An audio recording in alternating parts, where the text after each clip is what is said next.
नमस्कार. मागच्या वर्षी सोनजांभळी संध्याकाळच्या निमित्ताने आम्ही कवी कविता का करतो हे जाणून घेण्याचा प्रयत्न केला आणि वर्षभर कविता वाचताना एक वेगळाच आनंद मिळाला. कवी कविता करताना निसर्ग हा विषय बऱ्याचदा हाताळतात. गेल्या वर्षभरात आपण जेव्हा जगण्याची गती थोडीशी मंद केली आहे तेव्हा त्यातल्या प्रत्येक पॉजला तो निसर्ग आम्हाला भेटला आणि जाणवले निसर्गाच्या 6 ऋतूंचे 6 सोहळे येथे भान हरावे. 6 ऋतूंचे 6 सोहळे येथे भान हरावे. पण काय ग श्रुती, या कवितेतलं भान हरपवणारं वातावरण खरंच जाणवतं का ग आपल्याला? खरंय. धकाधकीच्या या जीवनात खरं तर काही कळत नसतं बघ काय चाललंय. पण मग प्रश्न पडतो, खरंच काय बरं असतात हे ऋतू? म्हणून ना बेसिक पासून सुरुवात करायची गरज. ऋतू एक विशिष्ट कालावधी, हवामानाप्रमाणे वर्षाचा एक ठराविक भाग. हिंदू कालगणनेप्रमाणे सुमारे 2 महिने, वसंत, ग्रीष्म, वर्षा, शरद, हेमंत आणि शिशिर. हे 6 ऋतूच नसतात. आपले आहार, विहार, सण, वार, आनंद, दुःख सारं काही त्यात सामावलेलं असतं. पण या धकाधकीच्या जीवनात या सगळ्यापासून दूरच गेलोय. ज्या निसर्गाच्या साहाय्याने आपण आपलं आयुष्य जगत असतो, जी सृष्टी आपल्या नकळत आपलं सृजन करत असते, त्या निसर्गाकडे किती आत्मीयतेने बघतो आपण, तिच्यातील बदल किती मनापासून अनुभवतो आपण. अशा या प्रश्नांची उत्तरं काहीशी नकारात्मकच येतील. कडक ऊन पडले, उन्हाच्या झळा लागल्या, झाले तक्रारी सुद्धा. पावसाळा वाढला, जनजीवन विस्कळीत झाले, अतिवृष्टी झाली, दुष्काळ पडला, तक्रारी. हिवाळ्याबद्दलच जरा आपण खुश असतो. तोही आपल्या प्रदेशात, राज्यात एवढा थंडीचा कडाका नसतो म्हणून केल्याच असते आपण त्या तक्रारी. त्यातल्या त्यात हिवाळ्याच्या तक्रारी कमीच. उन्हाळा, पावसाळा, हिवाळा याबद्दल आपल्याला थोड्या कल्पना आहेत. पण दर 2 महिन्यांनी जेव्हा सृष्टीत थोडेसे बदल घडत असतात त्याची जाणीव आपल्याला फारशी होत नाही. आज या आणि अशाच निसर्गाचं बदलणं निरखून पाहताना जाणवलेल्या काही कथा, कविता, फॅक्ट्स आणि काही कवी कल्पना यांची सगळ्यांच्या साथीने उजळली. निसर्गाच्या या 6 सोहळ्यांचे सेलिब्रेशन.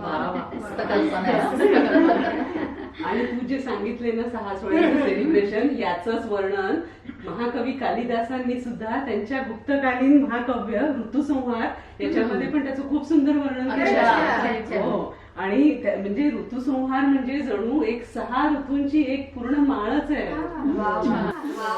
आणि याच्यात सर्वप्रथम येतो तो म्हणजे वसंत ऋतू. आणि निसर्ग असो की मानव, ज्याला हा वसंत ऋतू टच करतो ना, स्पर्श करतो, त्याला पूर्णतः बदलून टाकतो. वसंत ऋतू म्हणजेच समस्त सृष्टीला कवळणारा, हसवणारा, नटवणारा, रिझवणारा, तापवणारा, कोळपवणारा, सुखवणारा आणि तृप्त करणारा सृष्टीचा प्रियकर. ज्ञानेश्वर महाराज म्हणतात असे, जैसे ऋतुपतीचे द्वार वनश्री निरंतर, ओळगे फळभार लावण्येसी. ज्ञानेश्वर माऊलींनी किती लोभसपणे या निसर्गाचं वर्णन केलंय ना, खूप सुंदर केलंय. वैदिक काळापासून निसर्गाची, पंचमहाभूतांची पूजा हीच आर्यांची जीवन पद्धती होती. त्याला अनुसरूनच महर्षी रवींद्रनाथ ठाकूरांनी त्यांच्या शांतिनिकेतन मध्ये डोल पौर्णिमेला हा वसंतोत्सव बसंती म्हणजे पिवळे कपडे परिधान करून, गुलाल उधळून रवींद्र संगीत गात साजरा होतो. अशा रीतीने शिशिर ऋतूला रंग उधळत निरोप देत नव्या वर्षातल्या पहिल्या ऋतूचे दणक्यात स्वागत केले जाते. वसंत ऋतू आधी हिरवी असलेली पानं हळूहळू पिवळी होत जातात आणि पानगळ सुरू होताच बघता बघता झाड संपूर्ण निष्पर्ण होतं. पण त्या निष्परणेत सुद्धा किती सौंदर्य दडलेलं आहे बघा ना. निसर्गातले हे बदल टिपायला शिकवले ते दुर्गाबाई भागवत आणि इंदिरा संत यादवाईंनी. दोघेही निसर्गाच्या प्रेमिकाच. दोघींनाही निसर्ग फार आवडत असल्यामुळे त्यांच्या लेखनात निसर्गाचे बारकावे अगदी टिपण्यासारखेच आहेत. दुर्गाबाईंच्या लेखणीतून अजरामर असलेले ऋतुचक्र, तर इंदिराबाईंचे शेला, मरवा, मेहंदी अशा असंख्य काव्यसंग्रहातून वाचायला मिळणाऱ्या त्यांच्या कविता सृष्टीचा सोहळा टिपणाऱ्याच होत्या. इंदिराबाई निसर्ग कवयित्रीच होत्या. त्यांच्या नजरेतून निसर्ग बघत असताना त्याची वेगवेगळी रूपं बघायला मिळतात बरं. वसंत ऋतूला त्या ऋतूंचा राजाच म्हणायचे. म्हणजेच ऋतुराज अशी सुंदर उपमा त्यांनी दिली आहे त्याच्यात. तसेच त्यांच्या पानगळ नावाच्या कवितेचं नाव जरी पानगळ असलं तरीही त्यात वसंताच्या बहाराचं सुंदर वर्णन केलेलं आहे बरं. म्हणते का मग ती पानगळ जरा? हो, अगदी. ताल जरा. आला शिशिर संपत पान गळती सरली, ऋतुराजाची चाहूल झाडा वेलींना लागली, देव चाफा पाहना अंगोपांगी बहरला, मोगराही कोवळाशा पाने सजाया लागला, डोळे खिळविती माझे जास्वंदीची लाल फुले, हव्याने येथे तेथे सोन तोरण बांधिले, कुहू गाऊन कोकिळा करी वसंत स्वागत, तिलाही मी विनविते शिकवना मला गीत, शिकवना मला गीत.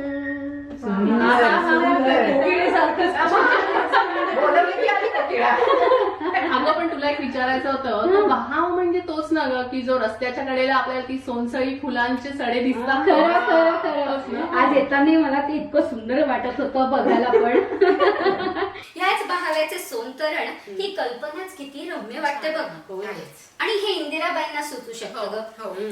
इंदिराबाईंच्या या कवितांना एक उपजतच अशी सुंदरशी गेयता असते की जी आपण म्हणता म्हणता आपोआपच ताल सुरू करायला लागतो. शिशिरातल्या पानगळीकडे बघताना आपोआप नैराश्य आणि वैराग्याचा भाव मनावर येतो, तर वसंतातल्या बहाराने मनावरची आलेली मरगळच निघून जाते बघ.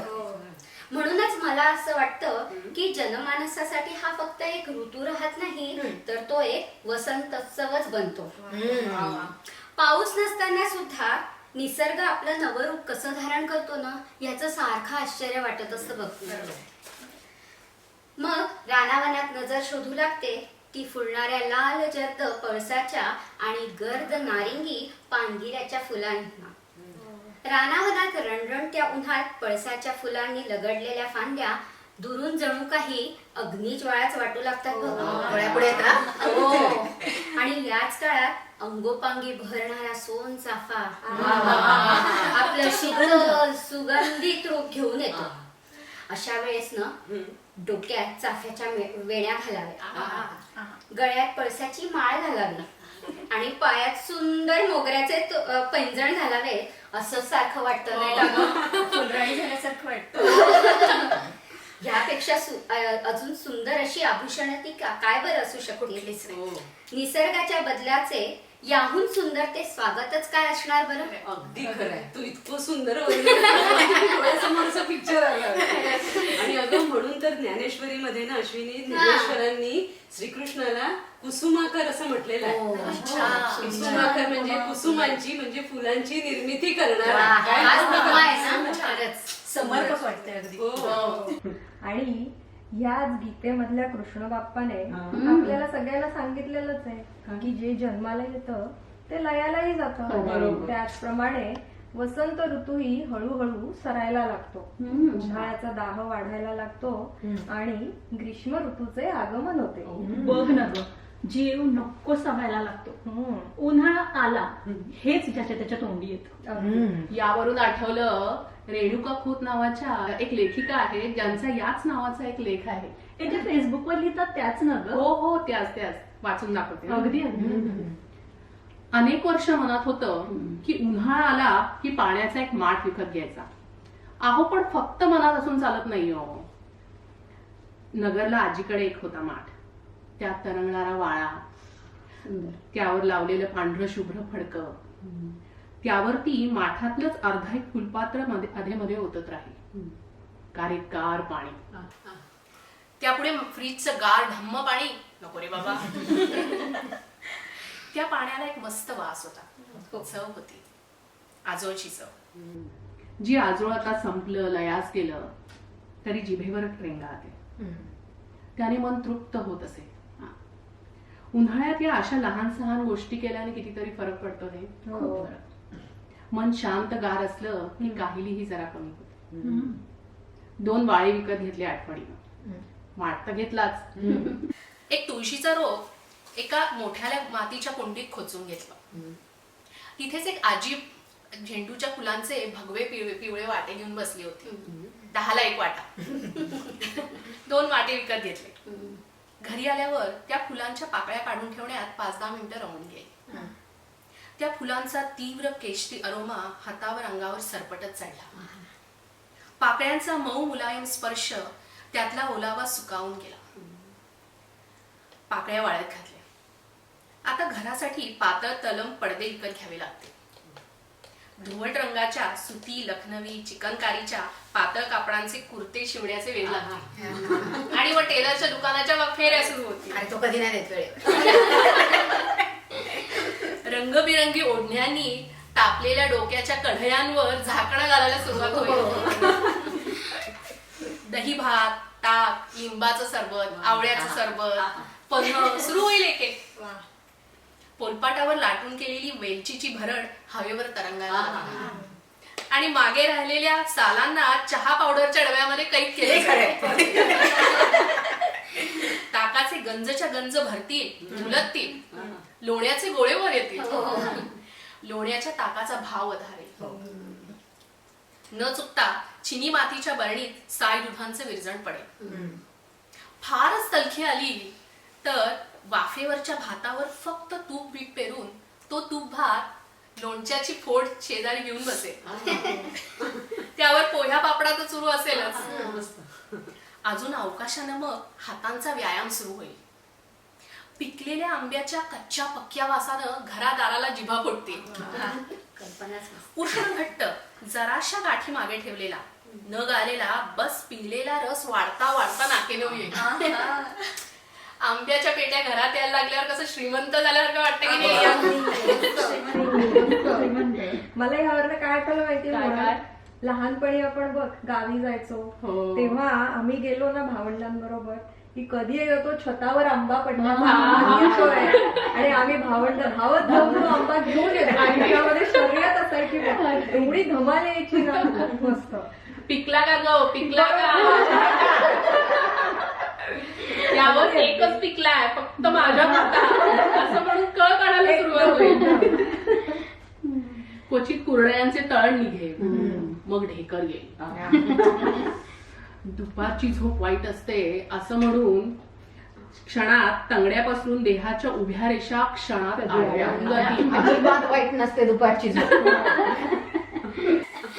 लंगडा, लाडवा, तोतापुरी, दसेहरी, हापूसच्या कैऱ्यांचे लोणच्यांसाठी विळीवर किलोवारी खून पडतील. लोणच्याच्या रक्तवर्णी तेलाने वाळवलेल्या बरण्या भरतील, दादरे बांधले जातील. ह्या बरण्या सगळ्यांच्या नजरांपासून लपवल्या जातील. जिथे तिथे ओल्या आणि उष्ट्या चमच्यांचा वापर करणाऱ्यांना तर अजिबात कळता कामा नये ह्या लोणच्या आणि मुरंब्यांच्या बरण्यांचा पोस्टल पत्ता. अशी तजवीज कारस्थानं रचली जातील. कुणी उन्हातनं आलं तर त्याच्या डोळ्यांवर थंड दुधात, चहा पाण्यात, गुलाब पाण्यात भिजलेल्या पट्ट्या चढवून पडा जरा 10 मिनिटं गप्प असा दम दिला जाईल. सहाणीची ढाल बाहेर काढून त्यावर चंदनाचे वळसे पडतील. गरम्या गरम्या मेल्या करम्यामुळे झोप येत अशी तक्रार आली रे आली की लगेच जायफळाचे वळसफूल मिसळून निवलेल्या दुधाचे पेग हाती देण्यात येते. गरमीमुळे आलेली हताशा घालवण्यासाठी आणि मनोबल वाढवण्यासाठी जे जे करावं वाटेल ते अगदी लहानातलं लहान सगळं करण्यासाठीची इच्छा बीज आताच पेरत घालायची आहे. उन्हाळा आलाय. मस्त मस्त मृणाल, एवढा मस्त लेख आहे ना उन्हाळ्याबद्दलचा. वा, एरवी उन्हाळा म्हटलं ना की काय डोक्यात येतं सांगू, की ते डोकेदुखी, उन्हामुळे डोकेदुखी, नंतर तो घामाचा वास, हे असंच असतं डोळ्यासमोर. पण आता मस्त मोगऱ्याची फुलं, काळा घातलेलं पाणी, दही भात आणि आंबे. हा लेख वाचून ना तू उन्हाळ्याचा दाह एकदम कमी केलास बघ आमचा. बरं वाटतं, सुखावल्यासारखं वाटलं. या उन्हाळ्यात पशुपक्षी पावसाळा कसा जाणार याचे आडाखे बांधत असतात. कल्याणी, तुझ्याकडे काहीतरी आहे ना ग या संबंधित लेख? अगं थांब, तो उन्हाळा चालू होता ते ठीक आहे. आज आपलाही उन्हाळा कमी झालाय, दाह कमी झालाय, मस्त पावसाळी वातावरण झालंय. कल्याणी लेख नंतर वाचेल, जरा चहा टाकते मी. चला आता चहा झालाय. मस्त झाला होता. आता पशु पक्षी काय आडाखे बांधतात ते ऐकूया मारुती चितमपल्लीचे. जरूर. निसर्गाचा सखोल अभ्यास श्री मारुती चितमपल्ली यांनी स्वतः अरण्यात राहून केलाय. त्यांच्या चकवा चांदण या आत्मचरित्रातील हा एक भाग वाचून दाखवते हा सर्वांना. आधुनिक तंत्रज्ञानाच्या आधारे सांगितलेले हवामान खात्याचे पावसाचे अंदाज बरेचदा चुकतात. पण निसर्ग नियमानुसार पक्ष्यांना मिळणारे अंदाज शक्यतो बरोबर असतात. निसर्गातल्या बदलाची पहिली चाहूल वन्य पशु पक्ष्यांना लागते आणि मग त्यानुसार त्यांच्या वर्तनात फरक पडू लागतो. उन्हाळा, हिवाळा, पावसाळा, ऋतू कुठलाही असू दे, वातावरणातील बदल सगळ्यात आधी त्यांच्या ध्यानात येतात. त्यानुसार त्यांच्या हालचालीत बदल होताना दिसतात.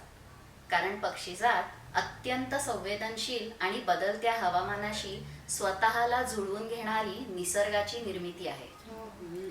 त्यामुळेच दरवर्षीप्रमाणे यावर्षीही शिशिर ऋतूपासून पक्ष्यांच्या जीवन कार्याचं मी निरीक्षण करत होतो. आणि ह्यातला मी म्हणजे मारुती चितमपल्ली. पावसाच्या आगमनाची विलंबाची पहिली चाहूल लागते ती टिटवीला. वातावरण, अन्नाची मुबलकता, पावसाचं आगमन आणि सुरक्षितता इत्यादी गोष्टींचा अंदाज घेऊनच हे पक्षी विणीच्या हंगामात एकदा किंवा दोनदा आपलं प्रजोत्पादनाचं कार्य करीत असतात. इंग्लिश शब्द पटकन येतात. मृग नक्षत्र वेळेवर असल्याचे संकेत आफ्रिकेतून येणारे चातक पक्षी देतात. पाऊस उशिराने येण्याचा अंदाज चातक पक्षास आला असावा असं वाटतंय. कारण या परिसरातील नभांगणात कृष्ण मेघांनी अद्यापपर्यंत एकदाही रुंजी घातल्याचं दिसून आलं नाही. शेतकऱ्यांसाठी दुसरा महत्वाचा पक्षी म्हणजे पावसा. आमराईतून पेरते व्हा असा पावसाचा आवाज आला की मगच शेतकरी मशागतीच्या कामाला लागतो. आवाज वाटतो खरा तसा ऐकायला येतं ना. आजही आपल्या देशातील बहुसंख्य गावात पावसाच्या आगमनाची आणि आवाजाची वाट पाहिली जाते. बरोबर. पावसाचा हा आवाज अजूनही यावर्षी ऐकायला आलेला नाहीये. महाभारतात अर्जुनाला जसं पूर्ण पुरुष संबोधलं गेलं आहे ना, तसंच पक्ष्यांमध्ये कावळ्या या पक्षाला पूर्ण पक्षी म्हटलं जातं. खरं. वा कल्याणी, हे माहित नव्हतं. कावळा आणि पूर्ण पक्षी. हो ना. मे महिन्यात वड, पिंपळ, आंबा इत्यादी वृक्षांवर जर कावळ्यांनी घरटं केलं असेल ना, तर पाऊस चांगला पडतो असं यांचं निरीक्षण आहे. या वर्षी कावळ्यांनी बाभळी सारख्या झाडांवर घरटी केली आहे. जून महिना संपला, पावसाचा थेंब नाही. म्हणजे ह्या वर्षी पाऊस निश्चितच लांबणार हा अंदाज कावळ्यांना आला असावा. काय ऑब्झर्वेशन आहे. वृक्षराजींना सुद्धा पावसाचे संकेत कळतात बरं. कारण सोनपिवळ्या फुलांचा बहावा म्हणजे अमलतास या वर्षी मेच्या शेवटी बहरायला लागला. हिच्या वसंतात होता ना तो, मे महिन्यापर्यंत म्हणजे दुष्काळ. तो 1 महिना आधी फुलायला हवा होता. अरण्य ऋषी मारुती चितमपल्ली यांच्या 4-5 दशकांच्या जंगलाच्या प्रगाढ अभ्यासाप्रमाणे हरितपर्णी वृक्षांची वनं आणि शुष्कपर्णी पानगळीची जंगलं वातावरणातील बदलांचे पूर्वसंकेत देतात. जंगलातील सजीव सृष्टीच्या दिनक्रमातील आश्चर्यकारक बदलांचा अभ्यास केल्यावर पावसाबद्दलचे अचूक आडाखे बांधता येऊ शकतात. पाऊस येणार नसेल तर वेणीच्या काळात हरिणी पिल्लांना जन्म देत नाही. मेळघाटाच्या जंगलात गर्भवती वाघिणीने डायस्कोरिया कंद खाऊन गर्भपात करून घेतल्याची निरीक्षणं यांनी नोंदवली आहेत. शॉकिंग. काटा आला गं ऐकून. हो ना. आणि कारण पाऊस येणार नाही त्यामुळे रानात गवत राहणार नाही आणि गवतच नसल्याने तृणभक्षी पक्षी देखील येणार नाहीत, प्राणी देखील राहणार नाहीत. परिणामी आपल्या पिल्लांना भक्ष्य मिळणार नाही, म्हणजेच पिल्लांची वाढ होणार नाही आणि ती टिकणार नाहीत. कल्याणी इकोसिस्टीमचं पूर्ण ज्ञान आहे या वाघिणीला. किती दूरदर्शीपणा आहे नाही. खरंय. हो ना. बापरे, कसली भारी माहिती आहे ग ही. अंगावर आपण म्हणतो की मानवी मेंदूच तल्लख, हम्म. पण हेच बघ ना, प्राण्यांना पण किती सेन्स असतो ना या निसर्गाचा. कदाचित ते त्यांच्या इतक्या जवळ आहेत म्हणून ते त्यांचे मित्र आहेत असंच वाटतं की काय आपल्याला. असेल. हा. आणि या उन्हाच्या झळींनंतर आपण पावसाची चाहूल लागते आणि त्याची वाट बघू लागतो. खरंय, अगदी खरंय. हे हो खरंय हा. पावसावर कविता आणि गाणी असंख्य. तुम्हा सगळ्यांना आठवत असेल तर लिज्जत पापड, मंगेश पाडगावकर हा. आणि पावसाळी कविता हो, हे हो, एक हो. Famous combination. अरे वर्तमानपत्र हमखास weekend पुरवलं. अगं वृषाली, पण तुझ्याकडे काय ना ग ऊन पावसाची कविता तू ऐकवली होतीस बघ आम्हाला. हो हो, हो, अनिल हो, अवचटांची. हो, हो, ती हो. ऐकव या ना उन्हास आता. काय म्हणावे. हो, हो, बरं. ती. या उन्हास काय म्हणावे, या उन्हास काय म्हणावे, हम्म. जाळून काढते जेव्हा वाटते विझावा सूर्य. पाऊस झडझडे जेव्हा, पाऊस झडझडे जेव्हा ढग सारून त्याने यावे, या ओलेत्या झाडांना उजळावे, या ओलेत्या झाडांना उजळावे. यावरून एक आठवलं, हे पावसाच्या आधी ढग येतातच. एक वर्ष काय झालं, एक पत्रकार पु ल देशपांडेंच्या मागे लागला. काहीतरी ढगांवरल्या पावसांवरल्या पुलसाठीच्या आसपास गुडघेदुखीने त्रस्त झाले. हा काही पाठ सोडेना. शेवटी ते म्हणाले, अरे बाबा लिहितो कसला मी, वाचायचंही बंद केलंय. मेघदूत कालिदासाचं मी माळ्यावर टाकलंय. 7 जन्म गुडघेदुखीने एवढ्या वेळा ढग येतात त्याच्यात. आणि हे फक्त पुलंच बघू. बरोबर आहे. पण बघ ना, इतका त्रास होत होता त्यांना गुडघेदुखीचा, पण त्यातही त्यांची मूळची विनोद बुद्धी गुडघेदुखीच्याही वर डोकं काढते. पण या तृषार्थ पृथ्वीवर जेव्हा वर्षा ऋतूचं आगमन होतं ना, तेव्हाचा आनंद काय वर्णावा. म्हणजे अगदी हा असं फिलिंग असतं. सोसाट्याचा वारा, ढगांचा गडगडाट आणि लकाकणाऱ्या विजांच्या कडकडाटात जेव्हा ही आकाशातली धनदौलत पृथ्वीवर सांडू लागते, त्यावेळी अवघे विश्व आनंदी होऊन जाते. या पावसाचे वर्णन अनेक कवींनी केलंय, जसं वृषाली आता म्हणाली. पण मग गोव्यातल्या पावसात भिजणाऱ्या कविश्रेष्ठ बाभ बोरकरांच्या प्रतिभेला अति सुंदर अशी पर्जन्य गीतं जर सुचली, त्यात नवल काय बरं. होतं ज्येष्ठात पावसाळा सुरू व्हायच्या आधी जेव्हा ढग येतात तेव्हा बाबा बोरकर लिहितात. त्यांची एक कविता आहे, झुलते अंबर. हो मस्त. झाले अंबर, झाले अंबर झुलते झुंबर, झाले अंबर झुलते अंबर, हवेत अत्तर तरते ग, क्षितिजी आले भरते ग, क्षितिजी आले भरते ग. मस्त मस्त. आणि त्याची अजून एक तुला आठवते का ग? कडक निळे. ऐका का. गडद निळे जलद भरून आले, शीतल तनु चपल चरण अनिल गण निघाले, दिनलंघुनी जायगिरी, दिनलंगुनी जायगिरी, पद उमटे क्षितिजावरी, पद्मराग वृष्टी होय माड भव्य नाचे, गडद निळे जलद भरून आले, धुंद सजल हसित दिशा, धुंद सजल हसित दिशा, तृणपर्णी सज्ज कृशा, तृप्तीचे धनघनात बघुनी मन निवाले, गडद निळे जलद भरून आले, रजत नील ताम्र नील रजत नील ताम्र नील स्थिर पल जल पल सलील हिरव्या तटी नावाचा कृष्ण मेळ खेळे गडद निळे जलद भरून आले मिन चमकुनी उसळे जलवलई रव मिसळे नवथर रस रंग गहन करीती नयन ओले गडद निळे जलद भरून आले दुसर हो क्षितिज त्वरित घोरपथी अचनचकित तृण विसरुनी जवळील ते खिळवी गगनी डोळे गडद निळे जलद भरून आले टप टप टप पडती थेंब आला तो मस्त पाऊस आला टप टप टप पडती थेंब मनी वनीचे विझती डोंगर वत्सल ये वास भूमी आशीर्वच बोले गडद निळे जलद भरून आले. भूमी आशीर्वच बोले. अजून काय पाहिजे? भूमी आशीर्वच बोले. शब्द एवढे सुंदर आहेत ना या कवितेतले. आणि तू म्हटली पण अरे, खूप गोड म्हटली. अगदी मस्त चालीत म्हणली. आणि अगं चालीत म्हणली याच्यावरून आठवलं की बोरकरांच्या कविता ना इतक्या नादमय आहे की नुसत्या वाचताच येत नाही. खूपच तालगत लागत म्हणत होती ना आमचं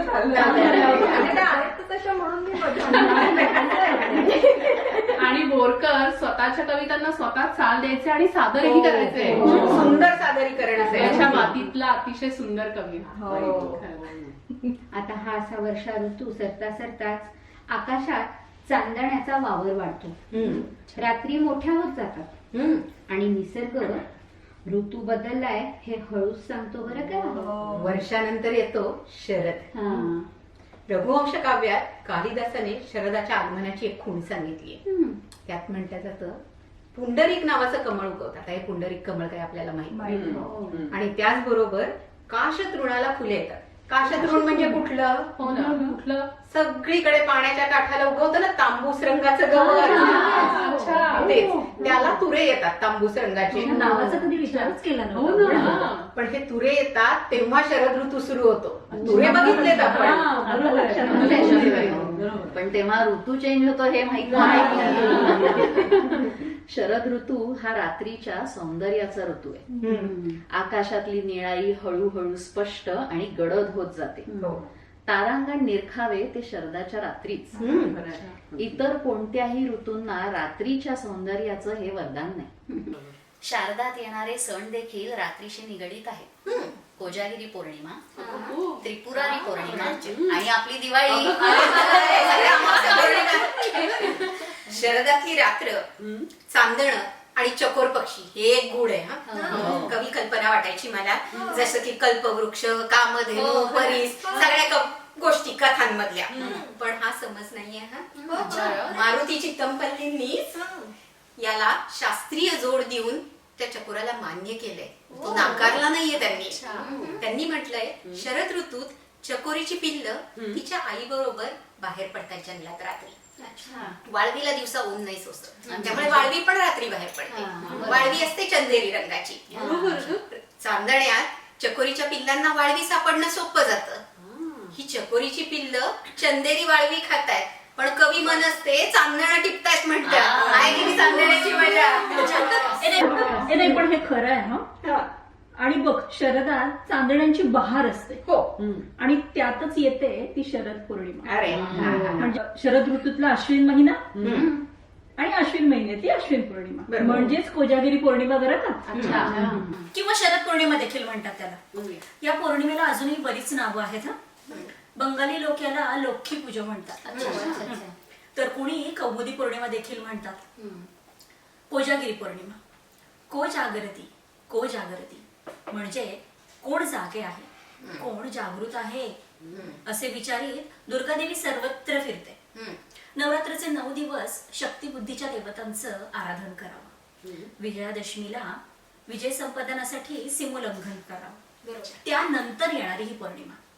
शेतीची कामं अर्ध्यावर झालेली, शेतातील पिके वाऱ्यावर डोलू लागलेली, 4 महिन्यांचा पावसाळा संपत आलेला.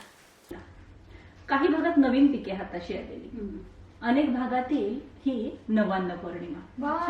किती नाव पौर्णिमेला. आणि या दिवशी प्रत्येक कुटुंबातील ज्येष्ठ अपत्याला ओवाळून त्याची किंवा तिची अश्विनी साजरी करतात. आठवतंय. रात्री उशिरापर्यंत गप्पा गोष्टी करत आणि रास आणि गरबा खेळत आठवणीतील गाणी गात सर्वजण रात्री जागे राहतात. दूध आटवून बदाम, केशर, पिस्ते असा सुकामेवा घालून लक्ष्मी देवीला नैवेद्य दाखविला आणि ते मसाला दूध मग प्राशन केलं जातं.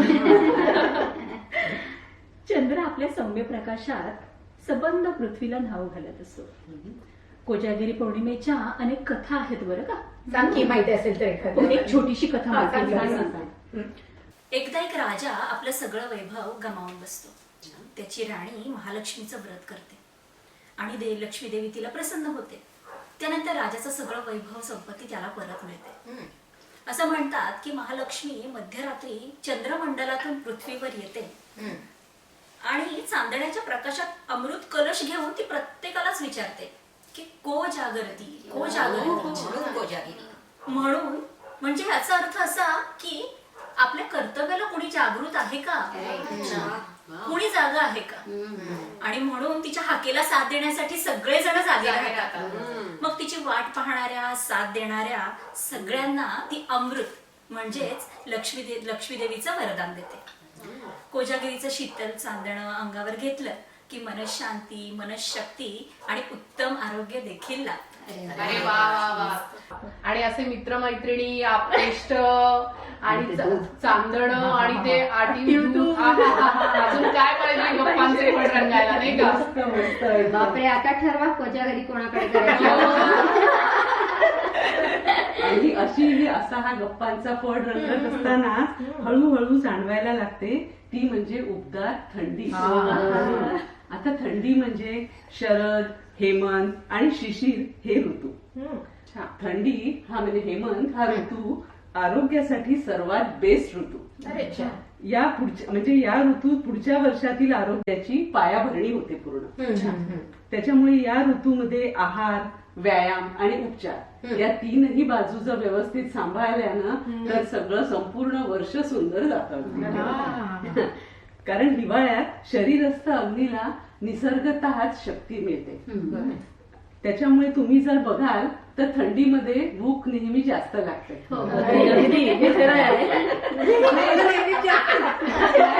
पण उन्हाळ्यात एवढी इच्छा होत नाही. तर त्याच्यामुळेच या ऋतूमध्ये गोड, आंबट, खारट सर्व चवींचा आस्वाद घेऊन आणि स्निग्ध पदार्थांचे पण भरपूर सेवन करून घ्यावे. आणि मग याच ऋतूमध्ये येतो आपला धुंदूर मास. धुंदूर मास म्हणजे काय गं? मला वाटलंच होता हा प्रश्न कोणीतरी. अगं धुंदूर मास याचं ना ओरिजिनल नाव आहे धनुर्मास. अच्छा अच्छा. हा, पण बोली भाषेमध्ये याला धुंदूर मास असं म्हणतात. आता आपल्यापैकी अनेकांना आजी बरोबर काकड आरतीला जाण्याचा आठवत आहे. आता सकाळी पहाटे देवळात आरतीनंतर देवाला लोणी साखरेचा नैवेद्य दाखवणारी आजी काय खायची तर हे धुंदूर मासाचं जेवण. सात्विक. आता सांगते ना मी मेनू तुम्हाला त्याच्यानंतर. हिंदू पंचांगाप्रमाणे हा धुंदूर मास मार्गशीर्ष आणि पौष या महिन्यात येतो. आता या महिन्यात तुम्ही जर बघाल तर रात्री या मोठ्या असतात सगळ्या. त्याच्यामुळे परिणामी सकाळी लवकर भूक लागते. आणि आरोग्याच्या नियमानुसार भूक लागल्यावर काय अजिबात थांबू नये. भूक लागल्यावर खाण्यास विलंब करू नये. त्याच्यामुळे धुंदूर मासात सूर्योदय झाल्यावर खाणे चांगले सर्वात प्रथम. आता हे धुंदूर मास महिन्याभराचं व्रत. आता महिन्याभरात इतक्या सकाळी भरपेट खायचं तरी काय. तर आता मी ना तुम्हाला या धुंदूर मासाचा मेनू सांगते. याच्यात सर्वप्रथम असते तीळ लावलेली बाजरीची गरम गरम भाकरी. त्याच्यावर पांढऱ्या लोण्याचा गोळा. सुरुवात झाली ना मात्र. त्याच्यानंतर उसावरची पापडी, वारणा आणि मटार याची लेकूरवाळी भाजी, गुळाची गरम पोळी, त्यावर साजूक तुपाची धार आणि मुगाची गरम गरम खिचडी आणि त्यावर परत साजूक तूप. सोनाली आवडला ऋतू मस्त मेनू आहे की नाही? एकदम एकदम. फक्त ना मला असं जाणवलं की यातले काही शब्द ना खूप पारंपरिक वाटले मला. अगं पण तुला माहितीये का हे जे पारंपरिक शब्द आहेत ना हे गावाकडे सर्रास वापरले जातात. हो. म्हणजे तू म्हणालीस ना उसावरच्या शेंगा, करेक्ट. तर उसाच्या शेतामध्ये घेवडा, पावटा अशा भाज्या लावल्या जातात. अच्छा. त्यांच्या भाजी म्हणजे उसावरल्या शेंगा. अच्छा. आणि लेकुरवाळी भाजीचा उल्लेख हा, केलास हा, तू. बरोबर. हा, ते म्हणजे नुकत्याच उगवलेल्या भाज्यांची कोवळी पानं, कोवळे मटार, कोवळी गाजरं, ओला हरभरा यांची भाजी. ती भाज्यांची ती लेकरच असतात ना, म्हणून ती लेकरवाळी भाजी. मस्त एक्सप्लेन केलं. लेकुरवाळी भाजी काय आहे तर असा हा पचायला हलका व स्निग्ध आहार आरोग्यशास्त्र आणि धर्मशास्त्र याचा सुरेख आणि सात्विक मेळ. अगदी. आणि या ऋतूमध्ये यामुळेच आपलं शरीर सुदृढ राहतं. बरोबर. खरे खरे. हेमंतानंतर पडू लागते ती कडाक्याची थंडी. पण आपण सगळे ब्रिस्बेनकर. थंडी आणि तीही कडाक्याची फारशीमुळे आपल्याला माहितीच नाही. अगं पण तसेही आपण मूळचे पुणे मुंबईकर. हो खरं. मुंबईकरांचा पंखा सदैव पाच. पुणेकरांची थंडी एकदम गुलाबी. सवाई गंधर्वाला रोज नवी शाल घालून जायचं आणि तळ्यातल्या गणपतीला स्वेटर टोन कान टोपी घालायची. एवढं त्या पलीकडची माहिती नाही. पण खरी थंडी सुरुवात होते ती शिशिरात. शिशिर म्हणजे पानगळ. झाडांच्या पानांचे रंग बदलणे, पाने गळणे, शुष्क निष्पर्ण फांद्यातले ते वैराग्य दाखवणारे, सृष्टीचा नियम हसत मुखाने स्वीकारणारे ते सौंदर्य. आपल्याला शिकण्यासारखं आहे. पण मग हळूहळू या थंडीचाही आपल्याला अगं कंटाळा यायला लागतो. अगदी असं वाटतं पुरे तो हिवाळा. कधी एकदा ही स्वेटर कपाटात जाऊन हलके हलके मऊ कपडे परत घालायला येणार आहे. आणि सदैव बदल हे सत्य मानणारे आपले मन परत वाट बघू लागते ते उन्हाळ्याची. हो ना? तेव्हा माझ्यातली टीनेजर हाच कोट आठवू लागते. सांगू? Dear winter, I am breaking up with you. I think it's time I am seeing other season. Summer is hotter than खरी टीनेजर वाटली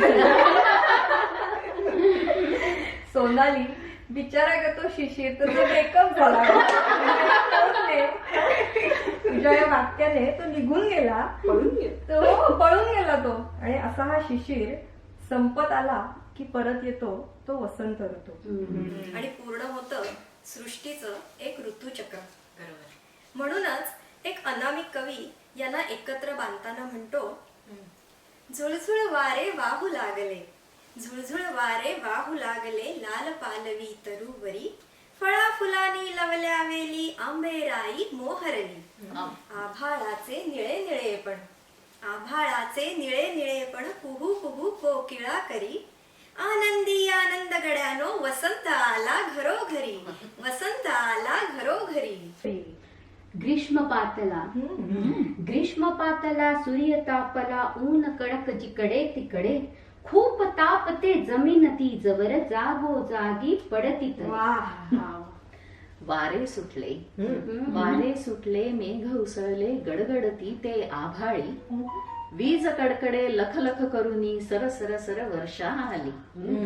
सुटे मातीचा वास चहूकडे, सुटे मातीचा वास चहूकडे, कागद होड्या सोडायाची, पावसात किती मौज असे.